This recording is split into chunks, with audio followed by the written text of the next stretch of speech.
Everyone, আশা করি সকলে ভালো আছেন। মেগাস্টার অ্যামাজন ও নেটফ্লিক্সে খুব শীঘ্রই আসছে, এমনটাই জানিয়েছে আমাদের সকলের প্রিয় প্রাণপ্রিয় মেগাস্টার শাকিব খান। তাকে অ্যামাজন প্রাইম এবং নেটফ্লিক্সে দেখা যাবে। যদিও তার আগে তাকে অ্যামাজন প্রাইমে দেখা গিয়েছে, যেগুলো হয়েছে নবাব শিকারী, চার্লস ভাইজান, চারোটাই এখনো হয়তো অ্যাভেলেবেল রয়েছে অ্যামাজনে। তার এগুলো সব একদম মুভি রয়েছে।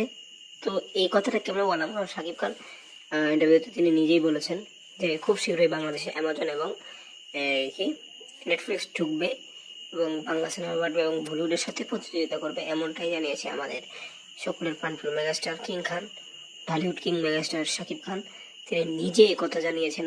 তো এর মানে হচ্ছে যে খুব শীঘ্রই এই 2-1 বছরের ভিতরেই অ্যামাজনকে আমরা বাংলাদেশে দেখতে পাবো, এমনটাই জানিয়েছেন কিং খান, দুই বাংলার ভাইজান শাকিব খান।